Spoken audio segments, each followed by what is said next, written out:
Have you ever stared at your garden, a beautiful glass palace filled with lush, vibrant tomato plants, and yet felt a growing sense of frustration?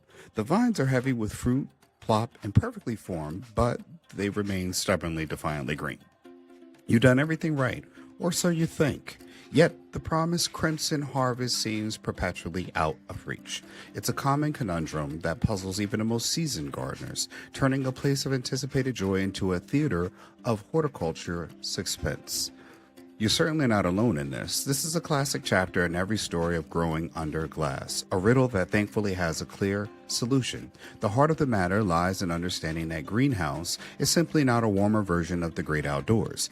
It's a unique, self-contained world with its own set of rules. Outside nature orchestrates a delicate ballad of sun, wind, and fluctuating temperature that cues tomatoes to blush into ripeness. Inside your greenhouse, you are the conductor of this orchestra, and sometimes our best emotions can lead us astray. We provide what we believe is the perfect environment, warmth, shelter, and ample food. But inadvertently, we create conditions that tell the plant to focus on anything other than ripening its fruit. This is a situation what I like to call the greenhouse paradox. Yes, it sounds science fiction, but you provide a five-star hotel for your plants and complete with a round of clock protection and wind and rain protection, and yet they seem to be a permanent vacation from their primary job, which is producing delicious ripe fruit.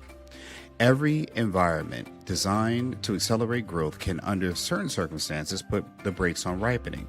The key is to recognize plant or tomato plant has two modes, growth and survival. When life is too comfortable, the happy plant continues to produce leaves and stems. Sometimes it needs a gentle nudge to remind it that the ultimate purpose is to mature its fruit.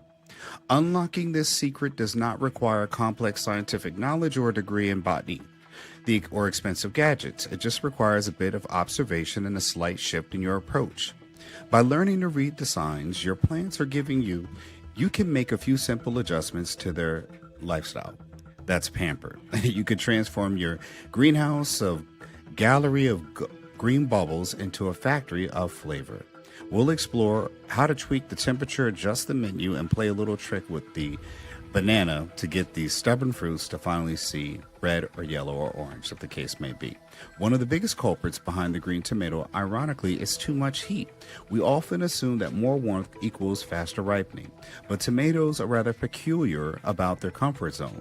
When temperatures soar above 85 degrees Fahrenheit, the plant's production of lycopene and carotene, the very pigments responsible for that lovely red and orange hues, shuts down. The plant is essentially heat stress, focusing on its energy on simply surviving the sweltering conditions. And rather than coloring its fruit, it's a bit like trying to paint a masterpiece in a sauna. You likely give up just to try to stay cool.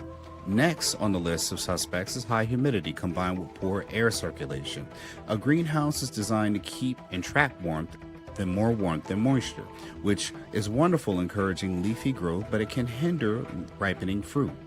When the air is still and heavy, the water vapor, the plant's transportation process slows down. This mechanism by which it draws up water from its roots and through its leaves. When the system is sluggish, the transport of nutrients and sugars needed for ripening slow down to a crawl. Think of it as a traffic jam in the plant's internal highway where everything is backed up and nothing gets to its destination on time. Then there are the matter of where you are feeding your plants, or what you're feeding them. It's tempting to provide rich, nitrogen-heavy fertilizer throughout the season, believing that our plants are given the best possible care. But nitrogen's primary job is to promote vigorous green growth, leaves, stems, and even more leaves. When the tomato plant is feasting on nitrogen late in the season, it receives a clear message to keep the growth taller and bushier. It diverts precious energy away from the task of ripening the fruit that's already there. So, what you're being told is that we must consider the invisible signals that trigger the ripening. Ethylene gas. Tomatoes naturally produce this gas, which acts as a hormonal cue for the fruit to begin maturing. In an open garden, the gentle breeze helps to circulate this gas amongst the trusses of fruit, ensuring the message is received loud and clear. In the still air of a greenhouse, the gas can dissipate or fail to concentrate around the fruit where it's needed most. With the most crucial messenger, the tomatoes are left waiting for instructions that never come. suspended in a state of perpetual greenness, and patiently waiting for the signal to change. Now that we understand the challenge, let's assemble our toolkit of simple, effective solutions. Now, I'm an Amazon's affiliate, and I will have links to some of the things we talk about in the description section below. So go down there and click on something and you can go ahead and buy it directly. All right, on a very hot sunny day, open up your air vents, doors, windows to create much airflow as possible. You can also get a fan that can blow too as well, a box fan. If the temperatures constantly climb above 80 degrees Fahrenheit, consider installing some shade cloth over the glass. A simple fabric can slightly lower the internal temperature, taking the stress off your plants and allowing them to get back to business producing lycopene. Watering early in the morning also helps because, again, by the midday, the foliage starts to dry. Reducing humidity, addressing high humidity temperatures and poor airflow directly, a small oscillating fan, which I just talked about, can do. Set it on low and gently move the air around your plants. This not only helps distribute all that important ethylene gas, but it strengthens the plant and discourages fungal disease that thrive in stagnant, damp conditions. Alongside this, a lot of strategic pruning is essential. That's where you cut certain parts of the lower leaves, especially anything that's yellowing, allowing the sunlight to reach the fruit trusses and improve air circulation around them. When it comes to feeding, the solution is beautifully simple. Change the menu. Once your plants have set fruit, switch from nitrogen-rich to one that's high in potassium. This is a good tip here. Often sold as tomato and fruit fertilizer. Potassium is the key nutrient for fruit development and ripening. As you approach the end of the season, you can often stop feeding altogether. The slight stress sends powerful signals to plants that a growing season has come to a close. And this is promoting that all that energy from maturing the existing plant to a classic case of tough love that yields delicious fruit. And for that, that's the magical final touch. Now we harvest the power of ethylene.